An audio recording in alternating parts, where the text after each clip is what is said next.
الحمد لله حمدا كثيرا أولا وآخرا، والصلاة والسلام على حبيبه دائما وسرمدا.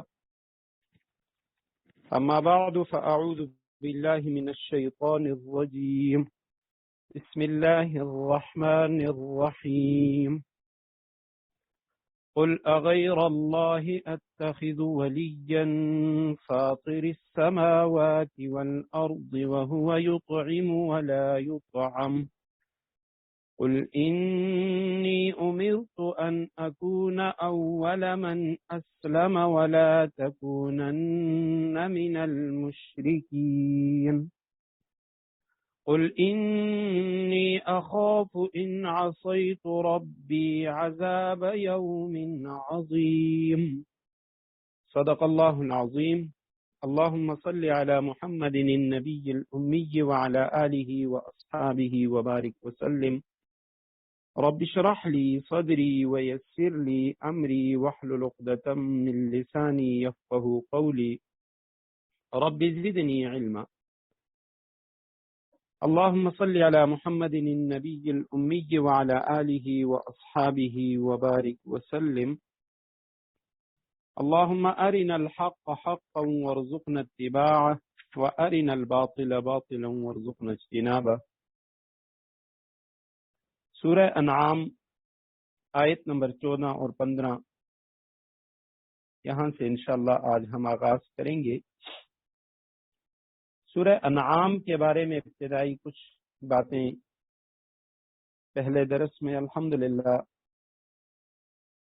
اس پہ ہم نے گفتگو کی تھی۔ البتہ ایک بات اس حوالے سے رہ گئی تھی، وہ یہ کہ سورہ انعام کا آغاز الحمدللہ سے ہو رہا ہے، اور قرآن کریم میں تقریباً 7 پاروں کے فصل سے ایک سورت وہ الحمد سے شروع ہوتی ہے، اور یہ قرآن کریم میں کل 5 سورتیں ہیں جو الحمدللہ سے شروع ہو رہی ہیں۔ ان میں سب سے پہلے سورہ فاتحہ ہے، الحمدللہ رب العالمین، پہلے پارے میں۔ اس کے بعد جو دوسری سورت ہے وہ سورہ انعام ہے، 7ویں پارے میں، الحمدللہ الذی خلق السماوات والارض۔ اور اس کے بعد جو تیسری سورت ہے وہ سورہ کہف ہے، 15ویں پارے میں، الحمدللہ الذی انزل علی عبدہ الکتاب۔ اور اس کے بعد جو چوتھی سورت ہے سورہ سبا، 22ویں پارے میں، الحمدللہ الذی لہ ما فی السماوات وما فی الارض۔ اور جو 5ویں اور آخری سورت جو الحمد سے شروع ہوتی ہے وہ 22ویں پارے میں سورہ سبا کے بعد سورت ہے سورہ فاطر، الحمدللہ فاطر السماوات والارض۔ تو یہ 5 سورتیں ہیں جو الحمدللہ سے شروع ہوتی ہیں، یعنی تمام تعریفیں، ہر طرح کی تعریفیں اور ہر تعریف کے لائق وہ اللہ سبحانہ و تعالی کی ذات ہے۔ آج کی آیت کریمہ، قل اغیر اللہ اتخذ ولیا فاطر السماوات والارض، کہہ دو کیا میں اللہ کے سوا کسی اور کو رکھوالا بناؤں؟ فاطر السماوات والارض، جو آسمانوں اور زمین کا پیدا کرنے والا ہے، وَهُوَ يُطْعِمُ وَلَا يُطْعَمُ، اور جو سب کو کھلاتا ہے کسی سے کھاتا نہیں۔ قُلْ إِنِّي أُمِرْتُ، کہہ دو کہ مجھے یہ حکم دیا گیا ہے، ان اکون اول من اسلم، کہ فرما برداری میں سب لوگوں سے پہل کرنے والا میں بنوں، ولا تکونن من المشرکین، اور تم مشرکوں میں ہرگز شامل نہ ہونا۔ اب کہہ دیجئے اغیر اللہ، کیا اللہ کے علاوہ، اللہ کے سوا کسی اور کو اتخذ، میں بنا لوں، میں پکڑ لوں، ولین، ویسے عام معنی ولی کے آتے ہیں دوست، لیکن یہاں پہ اس کا معنی ہوگا ولی کا، یعنی رکھوالا، معبود۔ اکثر حضرات مفسرین کرام انہوں نے لکھا ہے کہ یہاں ولین کے معنی ہے معبود۔ تو کیا میں اللہ کے سوا کسی اور کو معبود بنا لوں؟ وہ اللہ فاطر السما، فاطر کے معنی پیدا کرنے والا، السماوات آسمانوں کا، والارض زمین کا، وہو یطعم اور وہ اللہ سبحانہ و تعالی کھلاتا ہے۔ اطعام یطعم، اطعام باب افعال سے اس کے معنی ہوتے ہیں کھلانا، عین میم طعم یہ اس کا مادہ ہے، اور مجرد سے اس کے معنی ہوتے ہیں کھانا، اور افعال سے اطعام یطعم، اطعام کے معنی ہے کھلانا، دوسروں کو کھلانا، وہو یطعم اور وہ کھلاتا ہے، ولا یطعم یہ مجہول کا صیغہ ہے، اسے نہیں کھلایا جاتا، یعنی اللہ سبحانہ و تعالیٰ کسی سے نہیں کھاتا۔ اور آپ کہہ دیجئے انی امرت، مجھے یہ حکم دیا گیا ہے، ان اکونا، امرت مجہول کا صیغہ، ان اکونا کہ میں ہو جاؤں، اول من اسلم لوگوں میں سب سے پہل کرنے والا، فرما برداری میں لوگوں میں سب سے پہل کرنے والا، اسلمہ کے معنی فرما برداری کرنا، ولا تکونن اور نہ ہو تم لوگ، من المشرکین مشرکوں میں سے، کفار سے کہا جا رہا ہے کہ آپ لوگ مشرکوں میں سے نہ ہوں۔ قل انی، آپ کہہ دیجئے، رسول اللہ صلی اللہ علیہ وسلم سے کہا جا رہا ہے کہ کہہ دو، انی اخاف میں ڈرتا ہوں، ان عصیت ربی اگر میں اپنے پروردگار کی نافرمانی کروں، عذاب یوم عظیم اس سخت دن، زبردست دن کے عذاب سے، انی اخاف میں ڈرتا ہوں، عذاب یوم عظیم اس زبردست دن کے عذاب سے، ان عصیتو اس صورت میں کہ اگر میں اپنے پروردگار کی نافرمانی کروں، عصیتو عصا یاسی اس سے یہ واحد متکلم کا صیغہ ماضی کا، کہ اگر میں اپنے رب کی نافرمانی کروں تو میں بھی اس زبردست دن، بڑے دن کے عذاب سے ڈرتا ہوں۔ رسول اللہ صلی اللہ علیہ وسلم اپنی عاجزی کو بیان فرما رہے، اور اللہ سبحانہ و تعالیٰ کا قول ہے، اللہ سبحانہ و تعالیٰ فرماتے ہیں کہ آپ یہ کہہ دیجئے کہ اللہ سبحانہ و تعالیٰ کے عذاب سے بچانے والی ذات اللہ کے سوا کوئی نہیں، سب انبیاء اولیاء یہ سب اللہ سبحانہ و تعالیٰ کے محتاج ہیں۔ من یصرف عنہ جس کسی شخص سے یصرف عنہ وہ عذاب ہٹا دیا گیا، یومئذ اس دن، فقد رحمہ اس پر اللہ نے بڑا رحم کیا، وذالک الفوز المبین اور یہی واضح کامیابی ہے۔ من یصرف مجہول کا صیغہ ہے، جسے ہٹا دیا گیا، یصرف معروف اور یصرف مجہول،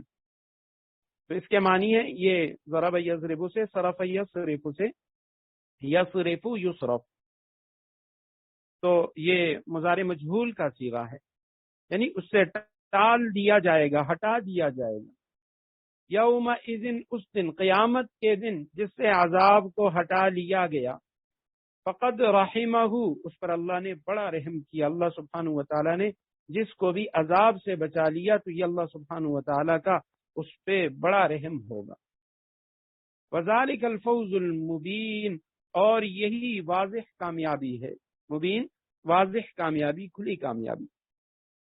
اور اس سے پہلے ہم پڑھ چکے کہ وہاں فرمایا گیا سورہ آل عمران میں، فمن زحزح عن النار وادخل الجنۃ فقد فاز، کہ جو دوزخ سے بچا لیا گیا اور جنت میں چلا گیا تو یہ سب سے بڑی کامیابی ہے۔ اور اس کامیابی کے لیے یہاں فرمایا کہ جو عذاب سے بچ گیا قیامت کے دن، اللہ سبحانہ و تعالیٰ نے اس پہ یقیناً اللہ سبحانہ و تعالیٰ نے اس پہ بڑا رحم فرمایا،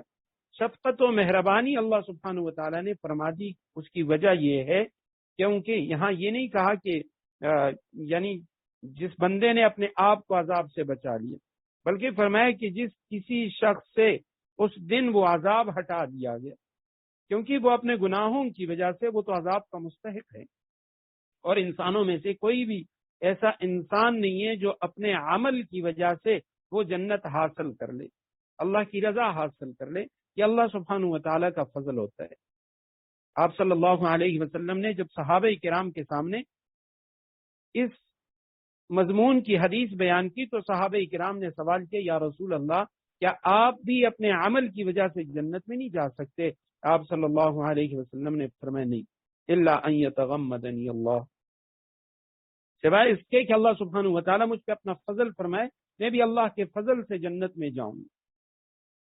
تو اس لیے فرمایا کہ جس شخص سے اس دن عذاب ہٹا دیا گیا فقد رحمہ، تو اس پر اللہ نے بڑا رحم کیا۔ وذالک الفوز المبین، اور ایک حدیث میں آپ صلی اللہ علیہ وسلم نے فرمایا کہ قیامت کے دن وہ لوگ جو اللہ کے عرش کے سائے میں ہوں گے، 7 خوش نصیب لوگ، 7 یظلہم اللہ، وہ 7 خوش قسمت بھی جو اللہ سبحانہ و تعالیٰ کے عرش کے سائے میں ہوں گے، لیکن ایسے دن میں جس دن اللہ کے عرش کے سائے کے سوا کوئی سایہ نہیں ہو۔ تو اس میں آپ صلی اللہ علیہ وسلم نے فرمایا پہلا شخص وہ امام عادل ہے، عادل حکمراں، کہ وہ اللہ سبحانہ و تعالیٰ کے عرش کے سائے میں ہوگا۔ اور اسی طرح آپ صلی اللہ علیہ وسلم نے فرمایا وہ نوجوان قلبہ معلق بالمساجد، کہ جس کا دل وہ مسجد کے ساتھ لگا ہوا ہو، جوانی میں مسجد کو وقت دینے والا اور مسجد سے محبت کرنے والا، یعنی مسجد کے اندر عبادت کرنے والا، ایسا نوجوان یہ بھی اللہ کے عرش کے سائے میں ہوگا۔ اور اسی طرح فرمایا کہ وہ نوجوان دعته امرأة ذات حسن و جمال، وہ نوجوان جس کو کوئی حسین و جمیل عورت وہ برائی کی طرف بلائے اور وہ کہے کہ انی اخاف اللہ، میں اللہ سے ڈرتا ہوں، فرمایا یہ نوجوان یہ بھی اللہ کے عرش کے سائے میں ہوگا۔ تو اس طرح آپ صلی اللہ علیہ وسلم نے 7 لوگوں کا تذکرہ کیا کہ یہ 7 طرح کے لوگ، 7 گروہ، یہ اللہ کے عرش کے سائے میں ہوں گے۔ وَإِن يَمْسَسْكَ اللَّهُ بِضُرٍّ فَلَا كَاشِفَ لَهُ إِلَّا هُوَ، کیونکہ پہلے میں نے بات عرض کی تھی کہ جو مکی صورتیں ہیں ان میں زیادہ تر توحید کا ذکر ہے، اور ان کا موضوع یعنی وہ 3 چیزیں ہوتی ہیں عام طور پہ، جو اہم چیزیں ہیں اس کا جو جلی عنوان ہوتا ہے وہ 3 چیزیں، توحید، رسالت اور آخرت۔ توحید، رسالت، قیامت، آخرت، یہ 3 چیزیں یہ اس میں زیادہ ہوتی ہیں۔ اور اسی طرح توحید کے ضمن میں پھر بہت ساری چیزیں آ جاتی ہیں۔ اب جس طرح مشرکین مکہ انہوں نے 365 بت خانہ کعبہ کے اندر رکھے ہوئے تھے اور ہر چیز کے لیے ان کا الگ معبود تھا، اسی طرح دیگر جو اقوام ہیں ہندو اور اسی طرح مجوسی وغیرہ وغیرہ سب کے اندر وہ شرک پایا جاتا تھا۔ تو یہاں فرمایا وَإِن يَمْسَسْكَ اللَّهُ بِضُرٍّ، اگر اللہ تمہیں کوئی تکلیف پہنچائے، فَلَا كَاشِفَ لَهُ، تو خود اس کے سوا اسے دور کرنے والا کوئی نہیں۔ وَإِن يَمْسَسْكَ بِخَيْرٍ، اور اگر وہ تمہیں کوئی بھلائی پہنچائے، فَهُوَ عَلَى كُلِّ شَيْءٍ قَدِيرٌ، تو وہ ہر چیز پر قدرت رکھتا ہے۔ ان یمسسک، یہ مضارع مجزوم ہے ان کے عمل کی وجہ سے، شروع میں جو ان ہے اس کی وجہ سے یہ یمسس مجزوم ہے، یعنی جزم ہے، سکون ہے، اس سے واحد مذکر غائب کا صیغہ ہے، مس یا مسو سے۔ تو اس کے معنی ہے پہنچانا، المس اس کے معنی چھونا بھی آتا ہے، اور اسی سے ملتا جلتا دوسرا لفظ ہے لمس، اس کے معنی بھی چھونا ہے، لیکن اس کے اصل معنی کسی چیز کو تلاش کرنا، چاہے وہ ملے یا نہ ملے۔ اور اسی طرح مسن کا معنی عورت کے ساتھ مجامعت کا بھی آتا ہے، جیسے سورہ آل عمران میں ہم نے پڑھ لیا، آگے سورہ مریم میں آئے گا، حضرت مریم علیہ السلام ان کا مقولہ وَلَمْ يَمْسَسْنِي بَشَرٌ، مجھے کسی بشر نے نہیں چھوا، تو وہاں مجامعت کا معنی ہے، صحبت کا معنی۔ فرمایا وَإِن يَمْسَسْكَ، اگر تجھے پہنچائے، اللہ سبحانہ و تعالیٰ بِضُرٍّ، کوئی تکلیف، کوئی مصیبت اللہ سبحانہ و تعالیٰ اگر پہنچانا چاہے، فلا کاشف، لا کے معنی نہیں، کاشفہ یہ اس میں فاعل ہے، کاشفون کاشفین یہ اس کی جمع آتی ہے۔ تو کشف کے معنی کھولنا، جیسے عام طور پہ ہم کشف کا لفظ استعمال کرتے ہیں، اس کے معنی کسی چیز کا کھل جانا، ظاہر کرنا، برہنہ کرنا۔ تو کاشف اس کے معنی ضرر کو دفع کرنے والا، تکلیف سے رہائی دینے والا۔ تو اگر اللہ سبحانہ و تعالیٰ تمہیں کوئی تکلیف پہنچانا چاہے، فلا کاشف لہ، تو خود اس کے سوا، لا کاشف لہ کوئی اسے دور کرنے والا نہیں، الا ہو مگر وہی اللہ، یعنی اس کے سوا اسے دور کرنے والا اور کوئی نہیں۔ وَإِن يَمْسَسْكَ بِخَيْرٍ، اور اگر وہ تمہیں پہنچائے خیرن بھلائی، فَهُوَ عَلَى كُلِّ شَيْءٍ قَدِيرٌ، تو وہ اللہ ہر چیز پر قدرت رکھتا ہے، اللہ سبحانہ و تعالی ہر چیز پر قادر ہے۔ اسی طرح دوسرے مقام پہ اللہ سبحانہ و تعالی نے فرمایا ما یفتح اللہ للناس من رحمت فلا ممسک لها وما یمسک فلا مرسل له من بعد۔ اللہ تعالی نے جو رحمت لوگوں کے لیے کھول دی اس کو کوئی روکنے والا نہیں، اور جس کو وہ روک دے تو اسے کوئی کھولنے والا نہیں۔ اکثر ہم یہ دعا سنتے رہتے ہیں، پڑھتے رہتے ہیں، حضرات علماء کرام سے سنتے ہیں کہ دعاؤں کے اندر اکثر وہ یہ ایک صحیح حدیث کے اندر اس دعا کا تذکرہ ہے، تو یہ دعا وہ پڑھتے ہیں اللہم لا مانع لما اعطیت ولا معطی لما منعت ولا ينفع ذا الجد منک الجد۔ یہ بخاری شریف کے اندر بھی ہے اور صحیح مسلم میں بھی کتاب الصلاۃ والمساجد میں یہ حدیث مبارکہ ہے۔ اللہم لا مانع لما اعطیت، اے اللہ جو آپ نے دیا اس کو کوئی روکنے والا نہیں ہے،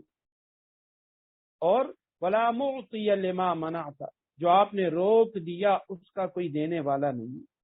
ولا ينفع ذا الجد منک الجد، کسی کوشش والے کی کوشش آپ کے مقابلے میں نفع نہیں دے سکتی،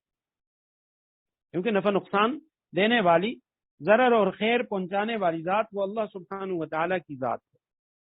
اور جب وہ کسی تک اس کو پہنچانا چاہے کوئی روک نہیں سکتا، اور اگر وہ روک دے تو کوئی ضرر یا نفع وہ دے نہیں سکتا۔ عبداللہ بن عباس رضی اللہ تعالیٰ عنہما کی روایت ہے کہ ایک مرتبہ رسول اللہ صلی اللہ علیہ وسلم کے ساتھ وہ سواری پہ سوار ہوئے، آپ صلی اللہ علیہ وسلم کے ساتھ سواری پر وہ پیچھے سوار تھے، ردیف کہا جاتا ہے اس کو جو پیچھے بیٹھنے والا ہوتا ہے۔ تو کہتے ہیں کچھ دور چلنے کے بعد آپ صلی اللہ علیہ وسلم نے میری طرف متوجہ ہو کر فرمایا کہ اے لڑکے، تو میں نے عرض کیا یا رسول اللہ آپ کیا فرمانا چاہتے ہیں؟ تو آپ صلی اللہ علیہ وسلم نے فرمایا تم اللہ کو یاد رکھو، اللہ تم کو یاد رکھے گا، اور تم اللہ کو یاد رکھو گے تو اس کو ہر حال میں اپنے سامنے پاؤ گے، اور تم اگر امن میں، عافیت، خوشی میں اللہ سبحانہ و تعالیٰ کو پہچانو تو تمہاری مصیبت کے وقت اللہ سبحانہ و تعالیٰ تمہیں پہچانے گا۔ تم خوشی میں اللہ کو یاد رکھو، مصیبت میں اللہ سبحانہ و تعالیٰ تمہیں یاد رکھے گا، اور جب تمہیں کوئی سوال کرنا ہو، کوئی چیز مانگنی ہو تو صرف اللہ سبحانہ و تعالیٰ سے مانگو، مدد مانگنی ہو تو صرف اللہ سے مدد مانگو۔ جو کچھ دنیا میں ہونے والا ہے قلم تقدیر نے اس کو لکھ لیا ہے، اور اگر ساری مخلوقات مل کر یہ کوشش کرے کہ تجھے ایسا نفع پہنچا دیں کہ جو اللہ سبحانہ و تعالیٰ نے تمہارے حصے میں نہیں رکھا، تو وہ ہرگز ایسا نہیں کر سکیں گے، اور اگر وہ سب مل کر یہ کوشش کریں کہ تمہیں ایسا نقصان پہنچائیں جو اللہ نے تمہاری قسمت میں نہیں لکھا، تو ہرگز وہ اس پر قدرت نہیں پائیں گے کہ تمہیں نقصان پہنچائیں۔ اور اگر تم کر سکتے ہو یقین کے ساتھ صبر پر عمل کرو تو ایسا ضرور کرو، صبر کو اپناؤ، اور اگر اس کی قدرت نہیں تو صبر کرو، کیونکہ اپنی جو خلاف طبع چیزیں ہیں ان پر صبر کرنے میں بڑی خیر و برکت ہے۔ اور آخر میں فرمایا کہ خوب سمجھ لو اللہ سبحانہ و تعالیٰ کی مدد صبر کے ساتھ ہے، مصیبت کے ساتھ راحت، تنگی کے ساتھ فراخی ہے۔ یہ ترمذی شریف، مسند احمد کے اندر یہ روایت موجود ہے کہ صبر کے ساتھ اللہ کی مدد ہے، اور مصیبت کے ساتھ راحت ہے، تنگی کے ساتھ فراخی ہے۔ کہ اللہ سبحانہ و تعالیٰ کی طرف سے یہ چیزیں آتی ہیں۔ سورہ علم نشرح میں ان مع العسر یسرا فان مع العسر یسرا ان مع العسر یسرا، اب وہاں پہ 2 مرتبہ عسر کا ذکر، 2 مرتبہ یسر کا ذکر ہے، انشاءاللہ وہاں اس کی تشریح آئے گی۔ علماء نے لکھا کہ وہاں عسر اور یسر 2 بار ہیں، لیکن عسر کا لفظ فان مع العسر یسرا، عسر معرفہ ہے، اس کے اوپر الف لام ہے۔ دوسری آیت میں ان مع العسر یسرا، پھر عسر معرفہ ہے اور یسر جو ہے وہ نکرہ ہے، یعنی اگر ایک مصیبت آتی ہے تو اللہ سبحانہ و تعالیٰ اس کے بعد 2 راحتیں عطا فرماتے ہیں۔ مصیبت ایک ہی ہے لیکن راحتیں اللہ سبحانہ و تعالیٰ 2 عطا فرماتے ہیں۔ فرمایا وَإِن يَمْسَسْكَ اللَّهُ بِضُرٍّ، اگر اللہ تمہیں کوئی تکلیف پہنچائے تو فَلَا كَاشِفَ لَهُ إِلَّا هُوَ، خود اس کے سوا اسے دور کرنے والا کوئی نہیں۔ وَإِن يَمْسَسْكَ بِخَيْرٍ، اور اگر وہ تمہیں کوئی بھلائی پہنچائے فَهُوَ عَلَى كُلِّ شَيْءٍ قَدِيرٌ، وہ ہر چیز پر قدرت رکھتا ہے۔ حضرت عمر رضی اللہ تعالیٰ عنہ کے متعلق آتا ہے حجر اسود کو بوسہ دے رہے تھے اور اس وقت فرمانے لگے حجر اسود کو مخاطب کر کے کہ اے پتھر، اللہ کی قسم تجھ میں کوئی خیر نہیں ہے، کوئی یعنی تو خیر اور شر کا مالک نہیں ہے۔ اسی طرح کیونکہ حضرت عمر رضی اللہ تعالیٰ عنہ نے اپنی آنکھوں سے دیکھا تھا بت پرستوں کو، مشرکین کو، کہ وہ پتھروں کی پوجا کیا کرتے تھے، ان سے چیزیں مانگا کرتے تھے۔ تو اس وجہ سے حضرت عمر رضی اللہ تعالی عنہ انہوں نے حجر اسود کو مخاطب کر کے فرمایا کہ میں تجھے اس لیے نہیں پوج رہا ہوں کہ تیرے اندر اپنے کوئی کمالات ہیں، کیا تو نفع نقصان کا مالک ہے؟ فرمایا اللہ کی قسم میں تجھے کبھی بوسہ نہ دیتا اگر میں نے اللہ کے حبیب صلی اللہ علیہ وسلم کو نہ دیکھا ہوتا کہ اس نے تمہیں بوسہ دیا۔ تو آپ صلی اللہ علیہ وسلم کی سنت میں ایسا کر رہا ہوں۔ وَهُوَ الْقَاهِرُ فَوْقَ عِبَادِهِ وَهُوَ الْحَكِيمُ الْخَبِيرُ، اور وہ اپنے بندوں کے اوپر مکمل اقتدار رکھتا ہے۔ وَهُوَ الْحَكِيمُ الْخَبِيرُ، وہ حکیم بھی ہے، الخبیر پوری طرح باخبر بھی۔ وَهُوَ الْقَاهِرُ، اور وہ اللہ، ہوا ضمیر القاہر قہر سے ہے، کسی پر غلبہ پا کر اسے ذلیل کرنا، قہر کے معنی یہ ہے۔ آیت کریمہ میں اس کا معنی یہ ہے کہ اللہ سبحانہ و تعالیٰ اپنے بندوں پر غالب ہے، اور وہ جو دوسرا معنی ہے یعنی کسی کو غلبہ پا کر اسے ذلیل کرنا، وہ سورہ ضحیٰ کے اندر ہے، وَأَمَّا الْيَتِيمَ فَلَا تَقْهَرْ، وہاں یہ مصدری والا معنی موجود ہے کہ یتیم کو آپ جھڑکیے نہیں، اسے ذلیل نہ کیجیے۔ تو القاہر کے معنی غالب، القہار اسی سے مبالغے کا صیغہ ہے، غالب۔ وَهُوَ الْقَاهِرُ فَوْقَ عِبَادِهِ، اپنے بندوں کے اوپر مکمل اقتدار رکھتا ہے، کوئی بندہ یعنی اللہ سبحانہ و تعالیٰ کی قدرت سے باہر نہیں ہے، کوئی اللہ سبحانہ و تعالیٰ کا مقابلہ نہیں کر سکتا، اس کے عذاب سے اپنے آپ کو چھڑا نہیں سکتا۔ وہ الحکیم، وہ حکمت والا ہے۔ خیال آتا ہے ذہن میں کہ جب اللہ سبحانہ و تعالیٰ غالب ہیں اور پھر بھی دنیا میں کفار اللہ سبحانہ و تعالیٰ کے مقابلے میں آ جاتے ہیں، انبیاء کرام کو قتل کرتے ہیں، مسلمانوں کو قسم قسم کی تکالیف پہنچاتے ہیں، کیونکہ یہ مکی صورت ہے، اور مکہ میں بھی یہ یعنی جو آخری دور ہے آپ صلی اللہ علیہ وسلم کی مکی زندگی کا، یہ اس دور میں یہ صورت نازل ہوئی۔ تو اس دور میں صحابہ کرام وہ ہجرت پر مجبور تھے، اب کچھ وہ حبشہ چلے گئے اور کچھ جو ہیں وہ مدینہ کی طرف ہجرت فرما رہے ہیں۔ تو فرمایا وَهُوَ الْقَاهِرُ، وہ اللہ سبحانہ وتعالی غالب ہیں، لیکن وَهُوَ الْحَكِيمُ، وہ حکمت والا ہے، حکیم ذات ہے، وہ فوری طور پہ ان کو پکڑتا نہیں ہے کفار کو، کیونکہ اللہ سبحانہ وتعالی نے مسلمانوں کی بھی آزمائش کرنی ہے۔ اور الخبیر، وہ پوری طرح باخبر ہے، جس تک جو تکلیف پہنچ رہی ہے یا جو پہنچانے والا ہے، اللہ سبحانہ وتعالی سب سے خوب خبردار ہے۔ قُلْ أَيُّ شَيْءٍ أَكْبَرُ شَهَادَةً قُلِ اللَّهُ، کہہ دو أَيُّ شَيْءٍ أَكْبَرُ شَهَادَةً، کون سی چیز ایسی ہے جو کسی بات کی گواہی دینے کے لیے سب سے اعلیٰ درجے کی ہو؟ قُلِ اللَّهُ، کہو اللہ، شہید بینی و بینکم، وہی اللہ میرے اور تمہارے درمیان گواہ ہے۔ وَأُوحِیَ إِلَيَّ، اور وحی کی گئی میری طرف، ھذا القرآن، یہ قرآن، لِأُنذِرَکُم بِہ،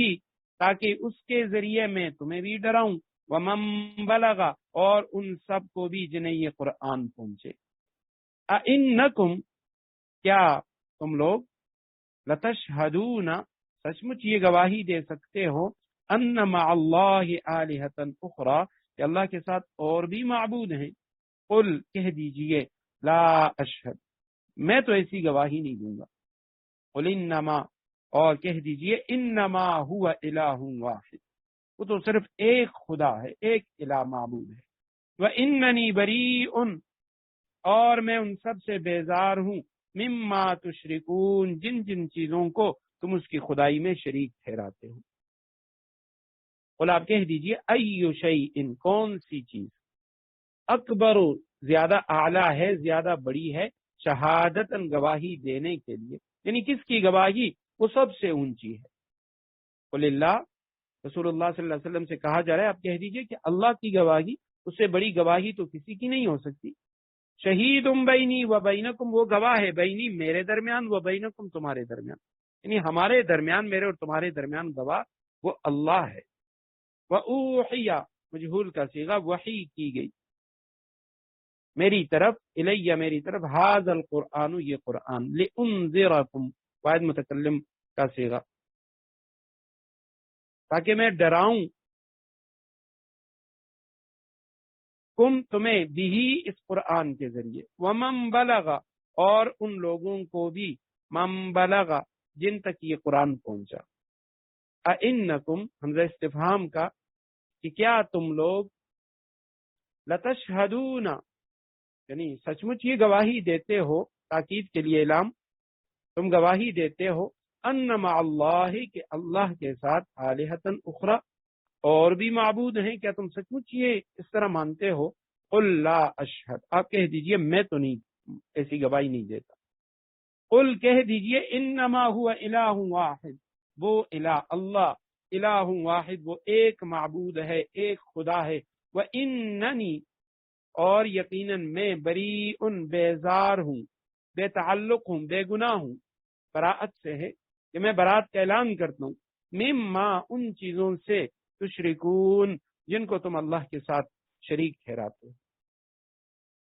یہاں پہ قل ای شیء اکبر شہادہ، کہہ دیجئے کہ کون سی چیز ایسی ہے جو کسی بات کی گواہی دینے کے لیے سب سے اعلیٰ درجے کی۔ مفتی شفیع رحمہ اللہ نے اس کے شان نزول میں ایک خاص واقعہ لکھا ہے کہ ایک مرتبہ مکہ والوں کا ایک وفد رسول اللہ صلی اللہ علیہ وسلم کے پاس آئے اور کہنے لگے کہ آپ جو رسول اللہ ہونے کا دعویٰ کرتے ہیں تو اس پر آپ کا گواہ کون ہے؟ کون اس بات کی گواہی دے گا کہ آپ اللہ کے رسول ہیں؟ کیونکہ ہمیں تو کوئی ایسا آدمی نہیں ملا جو آپ کی تصدیق کرتا ہو، حالانکہ ہم نے یہودیوں سے، نصارہ سے اس کی تحقیق میں پوری کوشش کی ہے۔ اور یہ اس بات کا خیال رکھیں، آگے بھی اس طرح کی آیت آئے گی، کیونکہ یہ صورت مکی دور کے آخر میں نازل ہوئی ہے، اور اس وقت آپ صلی اللہ علیہ وسلم کی بعثت کے چرچے وہ مدینہ پہنچ چکے تھے، صحابہ نے ہجرت کی تھی، وہاں انصار میں سے، اوس اور خزرج میں سے بہت سارے لوگ وہ مسلمان ہو چکے تھے۔ تو پھر اس وقت یہ مکہ کے مشرک اور مدینہ کے یہودی یہ مل کر رسول اللہ صلی اللہ علیہ وسلم کی دعوت کا راستہ روک رہے تھے، اور اس وجہ سے بعض اوقات یعنی یہ مشترکہ طور پہ یہ لوگ رسول اللہ صلی اللہ علیہ وسلم کے سامنے کچھ یعنی مطالبے رکھ لیا کرتے تھے۔ تو یہ اس موقع پہ مکہ کے مشرک کہتے ہیں کہ ہم نے تو یہودیوں سے بھی پتہ کیا ہے اور نصارہ سے بھی پتہ کیا، وہ تو اس کی گواہی نہیں دیتے کہ آپ اللہ کے رسول ہیں۔ تو اس موقع پہ اللہ سبحانہ و تعالیٰ نے یہ آیت کریمہ نازل کی کہ قل ای شیء اکبر شہادہ، آپ کہہ دیجئے کہ اللہ سے بڑھ کر کس کی شہادت ہوگی، کس کی گواہی وہ اعلیٰ درجے کی ہے۔ اللہ سبحانہ و تعالیٰ خود گواہ ہے کہ میں اللہ سبحانہ و تعالیٰ کا رسول ہوں۔ وَأُوحِيَ إِلَيَّ هَذَا الْقُرْآنُ، اور یہ قرآن کریم میری طرف وحی کیا گیا، اللہ کی طرف سے بھیجا گیا ہے، اور اس کا مقصد یہ ہے لِأُنذِرَكُمْ بِهِ، تاکہ اس قرآن کے ذریعے میں تمہیں اللہ کے عذاب سے ڈراؤں، اور وَمَن بَلَغَ جس تک یہ قرآن پہنچے، لِأُنذِرَكُمْ بِهِ وَمَن بَلَغَ، اس کے دو مطلب ہیں۔ ایک مطلب تو یہی ہے کہ میں اس قرآن کے ذریعے تمہیں بھی ڈراؤں اور ان لوگوں کو بھی جن تک یہ قرآن پہنچا، جن تک پہنچے گا انہیں بھی میں اسی قرآن کے ذریعے ڈراؤں کہ قرآن کے اندر اللہ سبحانہ و تعالیٰ کے یہ احکامات یہ ان تک پہنچیں گے۔ دوسرا مطلب یہ ہے لِأُنذِرَكُمْ بِهِ وَمَن بَلَغَ، کہ میں ڈراؤں تمہیں اس قرآن کے ذریعے، وَمَن بَلَغَ اور جن تک یہ قرآن پہنچے وہ بھی لوگوں کو اللہ سبحانہ و تعالیٰ کے عذاب سے ڈرائیں۔ جس طرح میں داعی ہوں تمہیں اللہ کی طرف بلا رہا ہوں اور قرآن کے ذریعے اس وحی کے ذریعے تمہیں اللہ کے عذاب سے بچانے کی کوشش کر رہا ہوں، اسی طرح وَمَن بَلَغَ جن تک یہ قرآن پہنچا ان کی بھی یہ ڈیوٹی ہے کہ وہ لوگوں کو اللہ کے عذاب سے ڈرائیں۔ اِنَّکُمْ لَتَشْهَدُونَ، کیا تم یہ سچ مچ گواہی دیتے ہو، اَنَّ مَعَ اللَّهِ آلِهَةً أُخْرَى، کہ اللہ کے ساتھ اور بھی معبود ہیں جن کو تم پوچھتے ہو، تو کیا اللہ سبحانہ و تعالیٰ کے ساتھ اور بھی کوئی معبود ہیں؟ قل لا اشہد، آپ کہہ دیجئے میں تو ایسی گواہی نہیں دیتا، اور میں اس بات کی گواہی دیتا ہوں کہ انما هو الہ واحد، وہ صرف ایک خدا ہے، اور واننی بریء مما تشرکون، جن جن چیزوں کو تم اس کی خدائی میں شریک ٹھہراتے ہو میں ان سب سے بیزار ہوں۔ الذین آتیناہم الکتاب یعرفونہ کما یعرفون ابناءہم، الذین وہ لوگ، آتیناہم الکتاب جن کو ہم نے کتاب، یعرفونہ وہ ان کو یعنی خاتم النبیین صلی اللہ علیہ وسلم کو اس طرح پہچانتے ہیں کما یعرفون ابناءہم، جیسے وہ اپنے بیٹوں کو پہچانتے ہیں۔ الذین خسروا انفسہم، جن لوگوں نے اپنی جانوں کے لیے گھاٹے کا سودا کر رکھا ہے، فہم لا یؤمنون، وہ ایمان نہیں لاتے۔ الذین، وہ لوگ آتیناہم الکتاب، جن کو ہم نے کتاب دی ہے۔ اب یہ پہلے بھی کئی بار گزر چکا ہے کہ جہاں پہ آتیناہم الکتاب معروف کا صیغہ آتا ہے تو اس سے مراد اہل کتاب کے جو اچھے لوگ ہوتے ہیں وہ مراد ہوتے ہیں، کہ وہ پہچانتے ہیں اور وہ اعتراف بھی کرتے ہیں، اقرار بھی کرتے ہیں کہ یہ اللہ کے رسول ہیں۔ اور جہاں پہ مجہول کا صیغہ ہوتا ہے تو اس سے مراد ان کے جو برے لوگ ہیں اہل کتاب میں سے، جن کو ہم نے کتاب دی۔ آتینا جمع متکلم کا صیغہ، یعرفون جمع مذکر غائب، وہ پہچانتے ہیں اس پیغمبر صلی اللہ علیہ وسلم کو، یا بعض حضرات نے لکھا ہے ضمیر سے مراد قرآن ہے، قرآن کریم کو یا رسول اللہ صلی اللہ علیہ وسلم کو وہ پہچانتے ہیں اس طرح کما، جیسے یعرفون، وہ پہچانتے ہیں ابناءہم، ابن کی جمع اپنے بیٹوں کو۔ الذین، وہ لوگ خسروا انفسہم جمع مذکر غائب ماضی کا صیغہ ہے، خسروا، جنہوں نے خسارے میں ڈالا، انفسہم اپنی جانوں کو، جن لوگوں نے اپنی جانوں کے لیے گھاٹے کا سودا کر رکھا ہے، فہم لا یؤمنون، وہ ایمان نہیں لاتے۔ والذین آتیناہم الکتاب سے مراد اہل کتاب کے علماء ہیں کہ جو رسول اللہ صلی اللہ علیہ وسلم سے متعلق بشارتیں وہ پہلی کتابوں میں انہوں نے پڑھی ہوئی تھی، اور وہ رسول اللہ صلی اللہ علیہ وسلم کو ایسے پہچانتے تھے جیسے وہ اپنے بچوں کو پہچانتے ہیں۔ سورہ بقرہ کے اندر بھی یہ آیت کریمہ گزر چکی، اور وہاں میں نے عرض کیا کہ یہاں اللہ سبحانہ و تعالیٰ نے یہ نہیں فرمایا کہ یعرفونہ کما یعرفون آباءہم، جیسے یہ اپنے باپ دادوں کو پہچانتے ہیں اس طرح رسول اللہ صلی اللہ علیہ وسلم کو پہچانتے ہیں، یہ نہیں فرمایا، بلکہ فرمایا کما یعرفون ابناءہم، جیسے اپنے بیٹوں کو پہچانتے ہیں۔ اس کی وجہ یہ ہے کہ بھئی اولاد یعنی وہ اپنے والدین کو اس طرح ان کے پورے بدن سے، ان کے اخلاق، اطوار وغیرہ سے واقف نہیں ہوتی، جس طرح والدین وہ اپنی اولاد کے ان کے پورے بدن سے اور ان کے اخلاق، اطوار، عادات وغیرہ اس سے واقف ہوتی ہے۔ بچپن ہی سے وہ اپنے بچوں کو پالتے ہیں، پال پوس کے بڑے کرتے ہیں، ان کے سارے بدن پہ ان کی نظر پڑتی ہے، اور بدن کے اوپر جو بھی کوئی نشانی علامت ہوتی ہے والدین کو پتہ ہوتی ہے۔ تو اس لیے فرمایا جیسے اپنے بچے کو بندہ پہچانتا ہے، ایک بڑا مجمع ہو اور اس میں ہزاروں کی تعداد میں چھوٹے بچے ہوں، تو اس کے اندر اگر کسی شخص کا اپنا بچہ موجود ہوتا ہے، وہ صرف چہرہ دیکھتے ہی فوراً اسے پہچان لیتا ہے۔ فرمایا اب یہ لوگ جو ہیں یہ یعنی یہ عذر نہیں پیش کر سکتے کہ جی اتنے معبود ہیں ہمارے سامنے، تو ان معبودوں میں ہم اللہ سبحانہ و تعالیٰ کو کیسے پہچان لیں کہ اللہ سبحانہ و تعالیٰ وہی سچے معبود ہیں، یا رسول اللہ صلی اللہ علیہ وسلم کو ہم پہچان لیں کہ یہ اللہ کے سچے رسول ہیں۔ تو فرمایا جیسے یہ اپنے بیٹوں کو پہچانتے ہیں، اسی طرح یہ رسول اللہ صلی اللہ علیہ وسلم یا قرآن کریم کو پہچانتے ہیں۔ الذین خسروا انفسہم، اور بعض ایسی روایات بھی ہیں جن میں آتا ہے کہ یعنی انہوں نے خود اعتراف بھی کیا، اس کا اقرار بھی کیا۔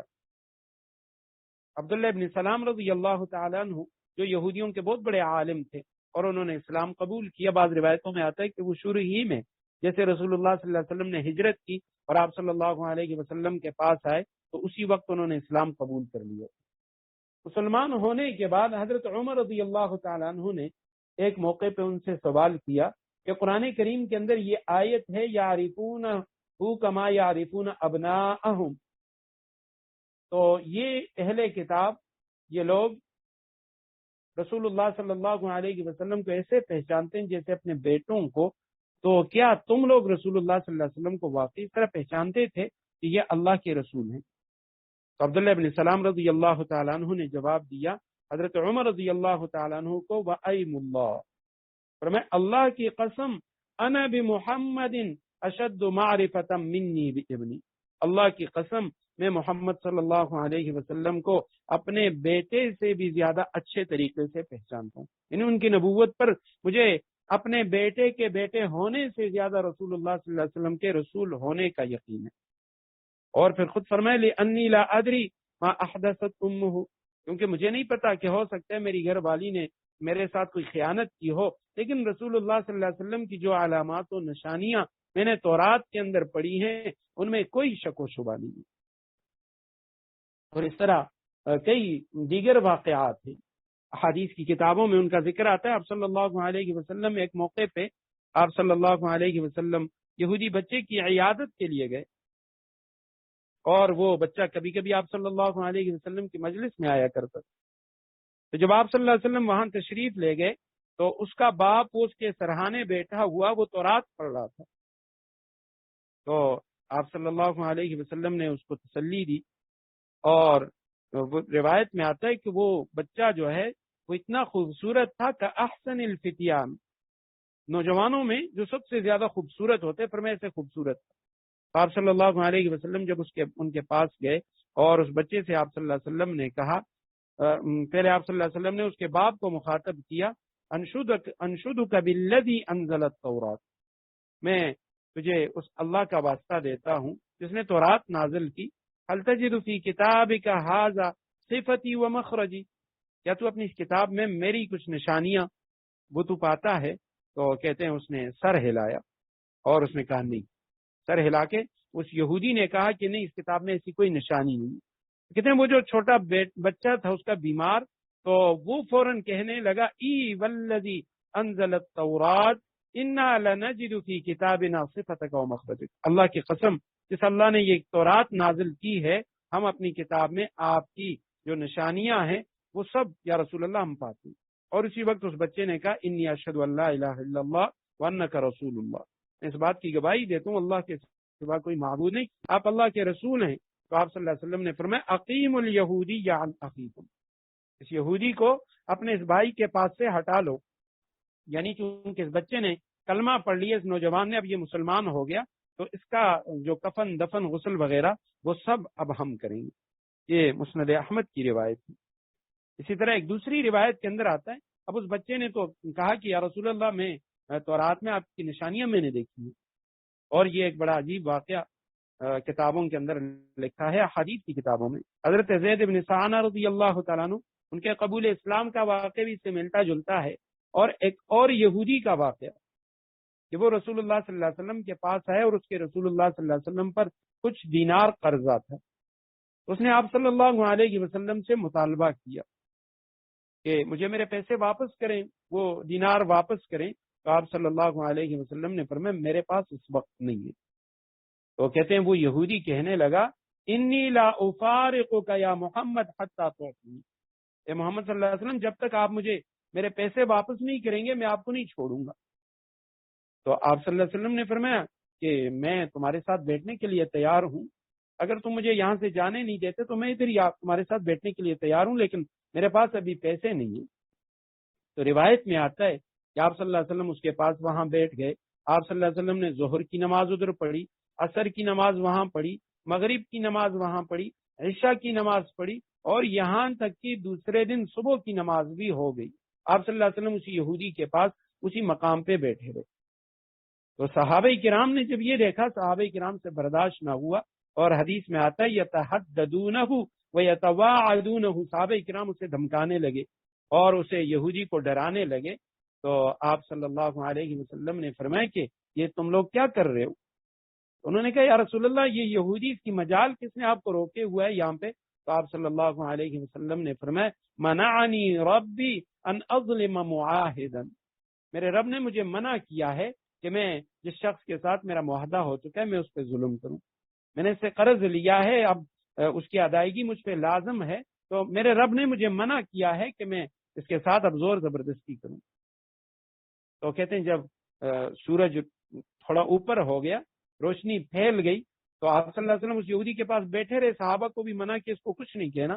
تو جب سورج تھوڑا بلند ہوا تو قال الیہودی اشہد ان لا الہ الا اللہ واشہد انک رسول اللہ، وہ یہودی کہنے لگا میں گواہی دیتا ہوں اللہ کے سوا کوئی معبود نہیں اور آپ اللہ کے رسول ہیں، اور فوراً کہنے لگا وشطر مالی فی سبیل اللہ، میرا جو آدھا مال ہے وہ میں اللہ کے راستے میں دیتا ہوں، اور پھر فوراً کہنے لگا اما واللہ، اللہ کی قسم یا رسول اللہ ما فعلت بک الذی فعلت بک الا لانظر الی نعتک فی التوراۃ، یا رسول اللہ میں نے یہ جو گستاخی کی ہے یہ میں نے اس وجہ سے نہیں کی کہ آپ میرے مقروض ہیں، یا رسول اللہ یہ سب کچھ میں نے اس لیے کیا کیونکہ میں نے تورات میں آپ کی کچھ صفات پڑھی ہیں، اور وہ صفات یہ ہیں کہ محمد صلی اللہ علیہ وسلم یہ عبداللہ کا بیٹا ہوگا، مکہ میں پیدا ہوگا اور مدینہ ہجرت کرے گا، اور لیس بفظ ولا غلیظ ولا سخاب فی الاسواق، وہ یعنی ترش رو نہیں ہوں گے اور بری بات کہنے والے نہیں ہوں گے، خوش گفتگو کرنے والے نہیں ہوں گے۔ تو یا رسول اللہ میں نے اسی لیے آپ کا یہ امتحان لیا کہ میں دیکھ سکوں کہ آپ کے اندر وہ نشانیاں موجود ہیں یا نہیں۔ اس کے بعد اس نے کلمہ پڑھ لیا اور کہنے لگے یا رسول اللہ ھذا مالی فاحکم فیہ بما اراک، یا رسول اللہ یہ میرا سارا مال حاضر ہے، آپ اس میں سے جتنا لینا چاہتے ہیں لے لیں، جو بھی اس میں یعنی آپ حکم دینا چاہتے ہیں حکم دے دیں۔ اور روایت میں آتا ہے وکان الیہودی کثیر المال، وہ یہودی بڑا مالدار۔ دلائل النبوہ میں اسی طرح کا واقعہ حضرت زید بن ثانہ کا لکھا ہے، انہوں نے بھی اسی طرح اسلام قبول کیا۔ آپ صلی اللہ علیہ وسلم کو انہوں نے 80 مثقال سونے کے دیے، آپ صلی اللہ علیہ وسلم کو ضرورت نہیں تھی، خود ہی آ کے یا رسول اللہ یہ اپنے پاس رکھ دیں، اور ابھی اس کی جو میعاد تھی وقت مقرر اس سے 2-3 دن پہلے آ کے طلب کرنے لگے یا رسول اللہ میرے وہ پیسے واپس کیجیے 80 مثقال۔ تو آپ صلی اللہ علیہ وسلم نے فرمایا اس میں تو ابھی دن باقی ہے، کہنے لگے نہیں مجھے ابھی چاہیے۔ تو اس میں بھی اس نے رسول اللہ صلی اللہ علیہ وسلم کو کچھ دیر کے لیے روک کے رکھا، تو پھر اس کے بعد انہوں نے اسلام قبول کر لیا۔ تو یہ یعنی یہودیوں کے متعلق تبھی قرآن کریم کہہ رہا ہے یعرفونہ کما یعرفون ابناءہم، جیسے یہ اپنے بیٹوں کو پہچانتے ہیں اسی طرح یہ رسول اللہ صلی اللہ علیہ وسلم سے واقف ہیں، آپ صلی اللہ علیہ وسلم کی نشانیوں سے واقف ہیں۔ الذین خسروا انفسہم، وہ لوگ جنہوں نے اپنے نفس کو خسارے میں ڈال دیا ہے، اپنی جانوں کے لیے جنہوں نے گھاٹے کا سودا کر رکھا ہے، فہم لا یؤمنون، وہ ایمان نہیں لاتے۔ یہاں پہ مشرکین کا یہ جو نقصان کا اور خسران کا ذکر ہے، الذین خسروا انفسہم، علامہ ابو حفص عمر ابن علی الدمشقی 880 ہجری میں یہ فوت ہوئے ہیں، مفسر قرآن ہیں، تو انہوں نے یہاں لکھا ہے اپنی تفسیر میں کہ یہ جو قرآن نے کہا کہ یہ لوگ گھاٹے کا سودا کر رہے ہیں، تو وہ فرماتے ہیں کہ روایات میں آتا ہے کہ اللہ سبحانہ و تعالیٰ نے جتنے انسان پیدا کیے ہیں ہر انسان کا ایک ٹھکانہ جنت میں بنایا ہے اور ایک ٹھکانہ دوزخ میں، ہر انسان کے جنت میں بھی ٹھکانے دوزخ میں بھی ٹھکانے۔ اب جب کفار کے جتنے بھی جنت میں ٹھکانے ہیں جو اللہ نے ان کے لیے جنت میں بنائے ہوئے، فرمایا یہ سب مسلمانوں کو مل جائیں گے، اور کفار کے وہ ٹھکانے جو یعنی جنت میں ہیں وہ تو مسلمانوں کو مل گئے، لیکن یہ ہوں گے کتنے؟ تو فرمایا دوسری روایت میں آتا ہے کہ جب قیامت کا دن ہوگا اللہ سبحانہ و تعالیٰ، غالباً صحیح مسلم کی روایت ہے، حضرت آدم علیہ السلام سے فرمائیں گے، حضرت آدم کو بلائیں گے، تو حضرت آدم علیہ السلام حاضر ہوں گے، کہیں گے لبیک و سعدیک، کہ اللہ میں حاضر ہوں۔ اللہ سبحانہ و تعالیٰ فرمائیں گے آدم اپنی اولاد میں سے جو جہنم کا حصہ ہے وہ نکالیں۔ حضرت آدم علیہ السلام پوچھیں گے اللہ جہنم کا حصہ کتنا ہے؟ اللہ سبحانہ و تعالیٰ فرمائیں گے ہر 1000 میں سے 999 یہ جہنم کا حصہ ہے۔ تو 1000 میں سے 999 وہ دوزخ میں جائیں گے، صرف ایک جنت میں جائے گا۔ اور جب صحابہ کرام نے یہ سنا بہت زیادہ پریشان ہو گئے، یا رسول اللہ یہ ہمارا کیا ہوگا؟ تو آپ صلی اللہ علیہ وسلم نے صحابہ کرام کی پریشانی دور فرمائی اور فرمایا کہ گھبرانا نہیں، یہ آپ کا اور یاجوج و ماجوج کا جو تناسب ہے وہ اسی طرح ہے، یعنی یاجوج و ماجوج تمہارے مقابلے میں اتنے زیادہ ہیں کہ 1000 میں سے 999 وہ ہیں اور ایک تم ہو، تو اتنے کفار۔ تو علامہ ابو حفص عمر وہ فرماتے ہیں کہ کفار مسلمانوں کے مقابلے میں ایک کے مقابلے میں 999، تو یہ جو 999 کافر ہیں ان کے جو ٹھکانے وہ اللہ سبحانہ و تعالی ایک مومن کو عطا کرے گا۔ فرمایا یہ ایسے بدبخت لوگ ہیں جنہوں نے گھاٹے کا سودا کیا کہ جنت کے اندر ان کے لیے اللہ سبحانہ و تعالی نے گھر بنائے ہوئے ہیں، انہوں نے اسے چھوڑ کے دوزخ کو اپنا لیا۔ الذین خسروا انفسہم، وہ لوگ جنہوں نے اپنے نفسوں کے لیے گھاٹے کا سودا کیا ہے، فہم لا یؤمنون، وہ کبھی ایمان نہیں لائیں۔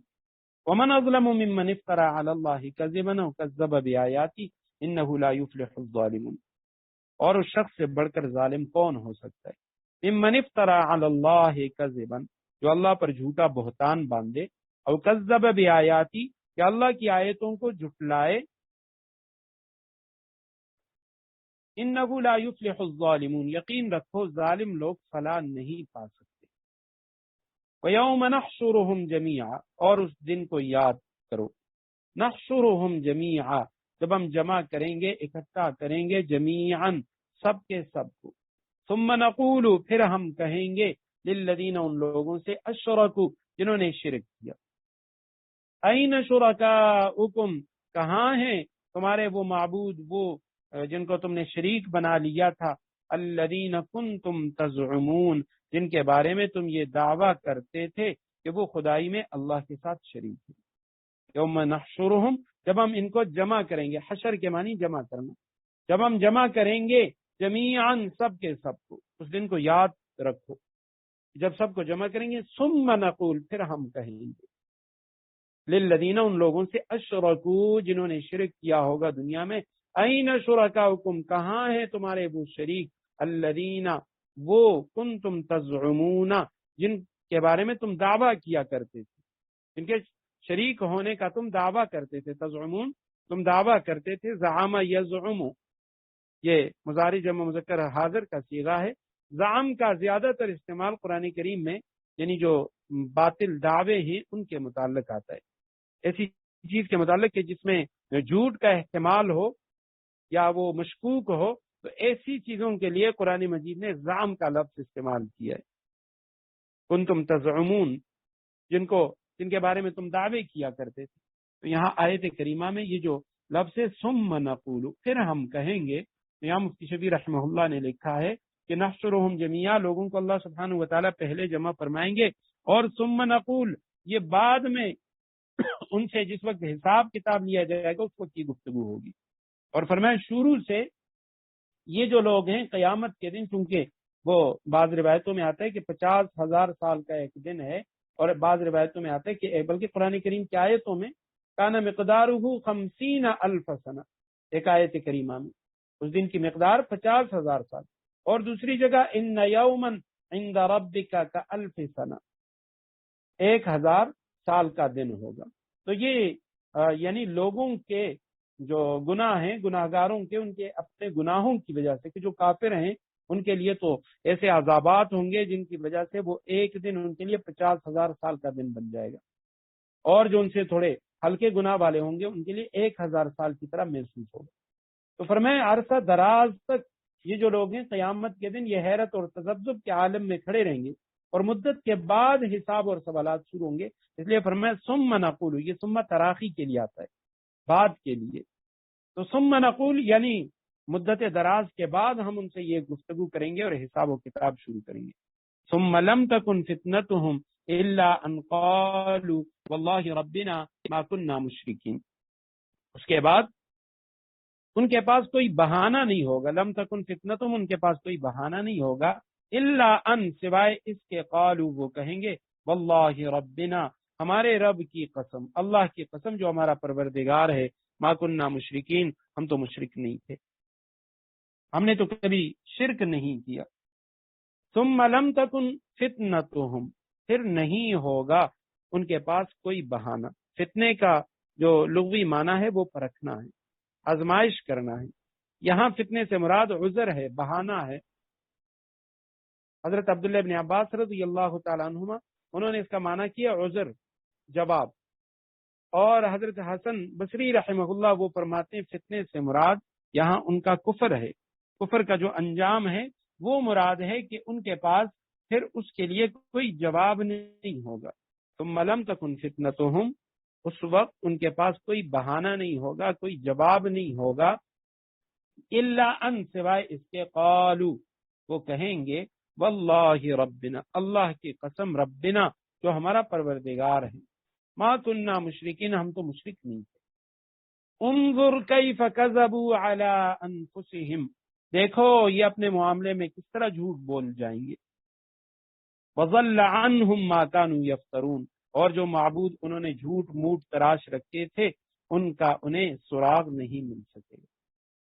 انظر، دیکھو، دیکھو کا مطلب یعنی خیال کرو، کیف کذبوا، کیسے جھوٹ بولا انہوں نے، علی انفسہم، اپنی جانوں پر، اپنے اوپر انہوں نے اپنے معاملے میں جھوٹ بولا۔ وضل عنہم، اور گم ہو گئے ان سے، ما کانوا یفترون، وہ معبود کے جن کو یعنی انہوں نے جھوٹ موٹ معبود بنا لیا تھا، جو انہوں نے تراش رکھے تھے بت، وہ ان سے گم ہو جائیں گے۔ تو یہاں آیت کریمہ میں دو چیزیں سمجھنے کی ہیں۔ پہلی چیز تو یہ ہے کہ جو انہوں نے کہا واللہ ربنا، اللہ کی قسم جو ہمارا رب ہے، ما کننا مشرکین، ہم نے شرک نہیں کیا، تو یہ جھوٹ بولیں گے۔ تو اللہ سبحانہ وتعالیٰ کے سامنے قیامت کے دن یہ کس طرح جھوٹ بولیں گے؟ حضرات مفسرین کرام نے لکھا ہے کہ قیامت کے دن لوگ مختلف حالتوں میں ہوں گے اور مختلف مراحل کے اندر ان کی گفتگو وہ بھی مختلف ہوگی۔ اب سب سے پہلے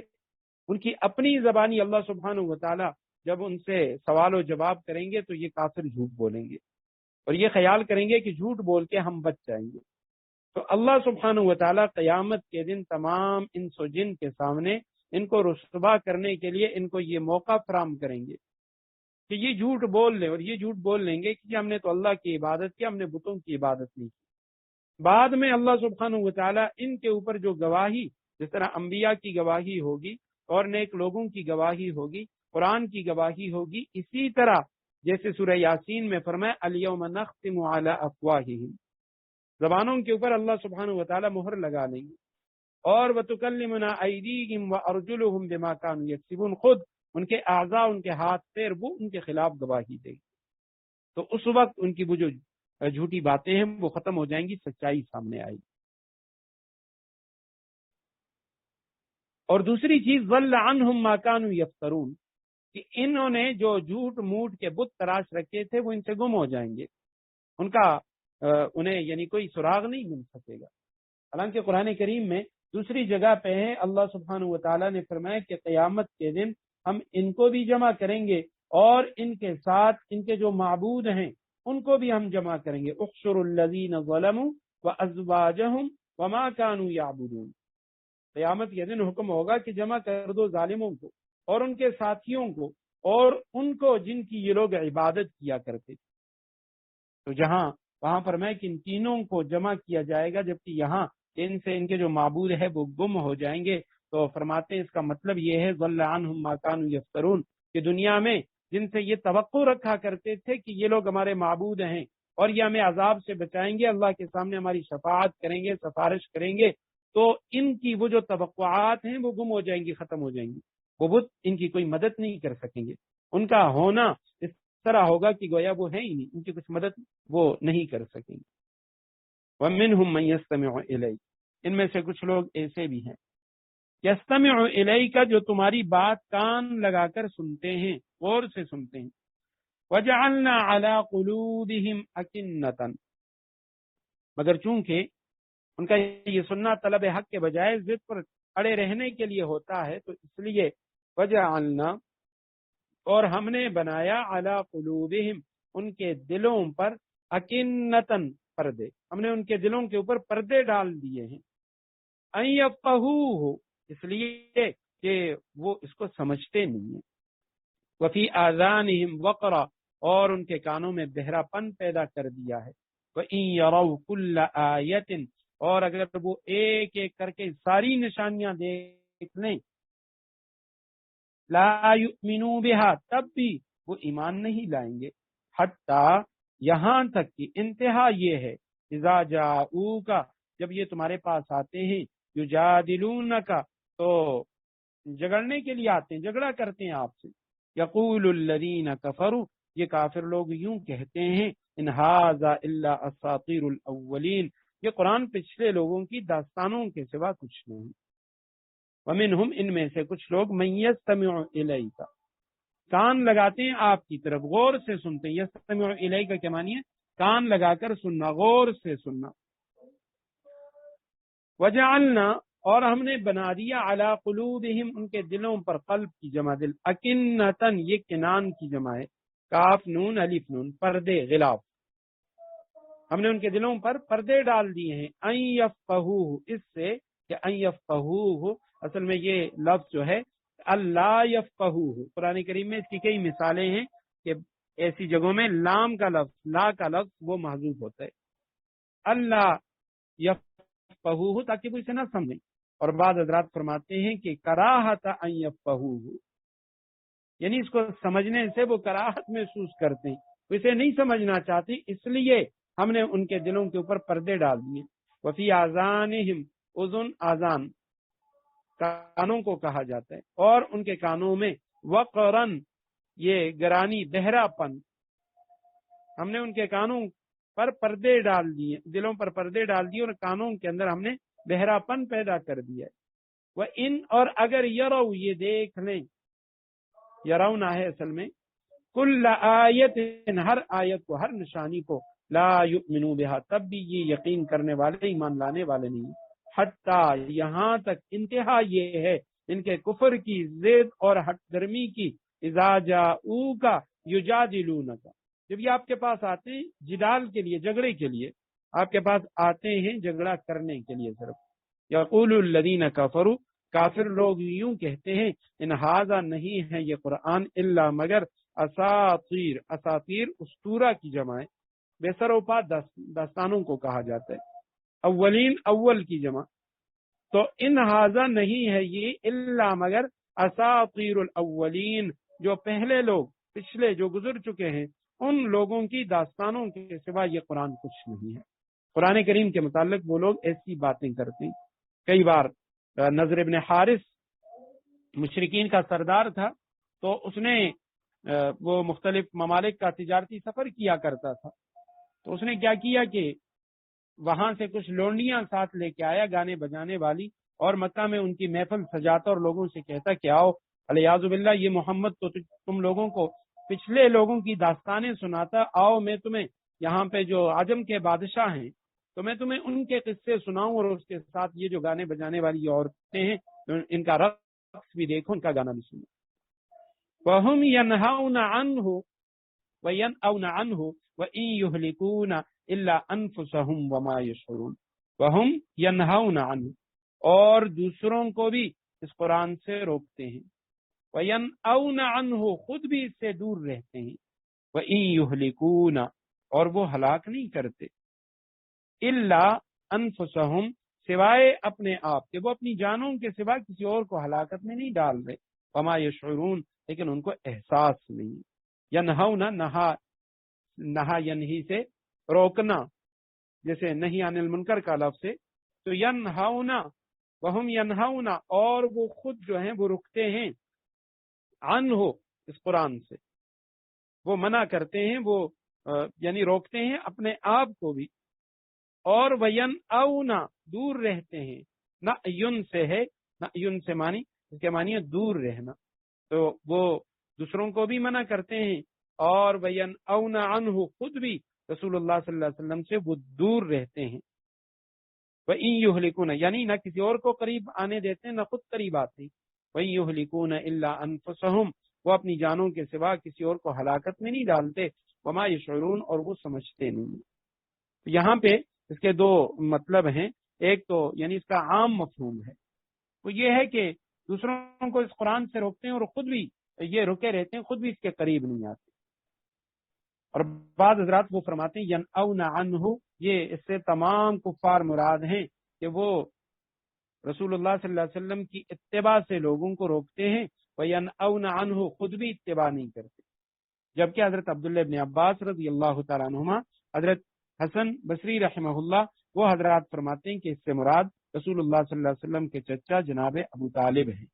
آیت کی مراد حضرت ابو طالب ہیں، اور ان کا جو آخری وقت کا واقعہ وہ مشہور ہے، اور انشاءاللہ آئندہ درس میں اس پہ گفتگو کریں گے۔ اللہ سبحانہ وتعالی ہمیں عمل کی توفیق نصیب فرمائے۔ بارک اللہ لی ولکم فی القرآن العظیم، ونفعنی وإیاکم بالآیات والذکر الحکیم، وآخر دعوانا ان الحمد للہ رب العالمین۔